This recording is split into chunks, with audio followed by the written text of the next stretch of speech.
ছিল সেগুলো আমি লসে বিক্রি করে দিয়েছি। বলছে আমার বয়স মেলা, কিন্তু আমি 20 সালে রিটায়ার করেছি। হ্যাঁ, আমি এই বৃদ্ধ বয়সে এগুলো কিছু করতে পারবো না, সব শেয়ার বিক্রি করে ইনভেস্ট বন্ধ করে দিয়েছি। এখন আমি চাচ্ছি যে আমার যে পাওনা টাকাটা আছে সেটা যদি পাওয়া যায়। তা এটা আপনার ডিএসসির কোনো রকমের কিছু তারা বলতে পারে না, এটা আমার খুবই হাস্যকর মনে হয় যে কেন পারবে না, তারা কেন বলতে পারবে না। 95 সালে আমি এই শেয়ার কিনেছিলাম এবং আমি একজন বিনিয়োগকারী ছিলাম। আমার বেশ কয়েকটা শেয়ার ছিল, কিন্তু আমার একটা শেয়ার খুব ভালো, সেটা হলো ডেল্টা লাইফ ইন্স্যুরেন্স কোম্পানি। তো আমরা এই শেয়ারটা বিক্রি করলাম না, রেখে দিলাম যে ছেলে মেয়ের ভবিষ্যতের জন্য আমার জন্য কাজে লাগে। আমি কিন্তু 95 সালে এই শেয়ারটা কিনছি। তো আপনার মনে করছি বুড়ো বয়সে একটা কোনো কাজ করা যাবে।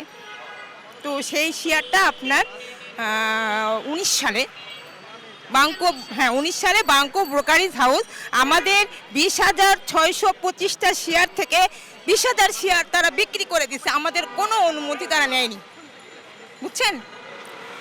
কিন্তু আমরা এটা নিয়ে অনেক চেষ্টা করে কোনো কিছুই করতে পারি না। হ্যাঁ, আমাদের তো কোনো অনুমতি তারা নেয়নি। আপনারা জানেন যে বাংকো ব্রোকারেজ 66 কোটি টাকার শেয়ার অনুমতি ছাড়া বিক্রি করছে।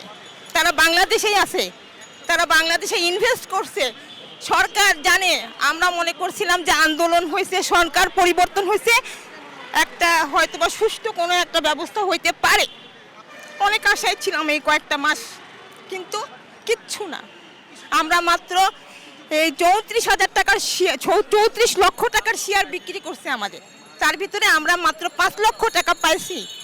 এখনো 29 লক্ষ টাকা পাওয়া, এটার কোনো রকমের কোথাও তদবির করার মতন জায়গাও নাই। ডিএসসিতে যাবেন, তারা জানে না কিছু, আমরা জানি না এ সম্পর্কে। আমাদের কি বলে কমিশন হয়, কিন্তু ওরা কমিশনে কথা বলে, টাকা দেয় না, বুঝছেন। এভাবে আমরা চেষ্টা করে আমরা ঘুমাই, কি করব। আমরা ছেলে মেয়ে নিয়ে কষ্ট করি, আর মানুষ টাকা দিয়ে ব্যবসা করে আমাদের টাকা দিয়ে, এই অবস্থায় আমরা আছি। আমি ধন্যবাদ, প্রতিবাদ হোক।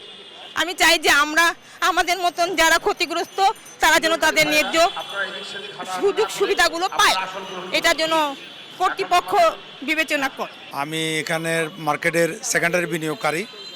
2005 সালে আমার এই বাজারে আসা, দীর্ঘদিন যাবৎ এই বাজারে ব্যবসা করতেছি। 2006 সাল থেকে বাজার মোটামুটি ভালো ছিল। 2009-এ যখন আওয়ামী লীগ সরকার ক্ষমতা আসলো, 1 বছরের মধ্যে বাজার এমনভাবে একটা টান দিল, টান দিয়ে বাজারে ছাড়ে দিয়ে আমরা ক্ষতিগ্রস্ত হয়ে গেলাম। ওই সময় আমি প্রায় 7,72 লক্ষ টাকা আমি লস করছি 2010 সালে। এরপর থেকে পর্যায়ক্রমের মধ্যে বারবার পুঁজি নিয়ে বাজারে আসতেছি। বারবার বাজার পরিস্থিতি আমাদেরকে একটা লোভ লালসা দেখানো হয়, বিনিয়োগকারীকে আহ্বায়ন করে আনা হয়, কিন্তু আমরা বারবার বিনিয়োগ করে আমরা ক্ষতিগ্রস্ত হচ্ছি।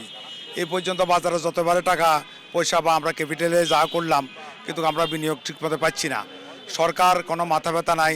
আগে সরকার চলে গেল, আমরা আশা ভরসা করছিলাম যে তত্ত্বাবধায়ক সরকার আসলে আমাদের বাজারটা পরিস্থিতি হবে, ম্যানেজমেন্ট চেঞ্জ হবে, পরিবর্তন হবে, কিন্তু আসলে তা নাই। বাজারে মনে হয় যেন কোনো গার্জিয়ান নাই, মা বাবা নাই, আমাদের কেউ খোঁজখবর নেওয়ার মতো নাই। এখন আমরা বিনিয়োগকারীরা একদম নিঃসঙ্গ হয়ে গেছি, যারা রাস্তার মধ্যে বসে গেছি, রাস্তায় বসে আজকে মিটিং করতেছি। এটার কেউ দায়িত্ব নিচ্ছে না, দায়িত্ব নিতেছে না। ক্যাপিটাল মার্কেটগুলো আমাদেরকে ইন্টারেস্ট যখন আমরা ব্যবহার করি, লোন ব্যবহার করি, তারা আমাদেরকে ক্যাপিটালগুলো নিয়ে যায় এবং আমাদের পোর্টসেল করি, আমাদের পোর্টফোলিও খালি করে দিছে। মোট কথা হলো আমরা এখন ক্ষতিগ্রস্ত, যার কারণে আমরা আজকে এখানে বসছি। এখান থেকে যদি দিক নির্দেশনা আমাদের জন্য ভালো হয়, তাহলে আমরা আশা করি ইনশাল্লাহ ভালো একটা দিক নির্দেশনা পাবো।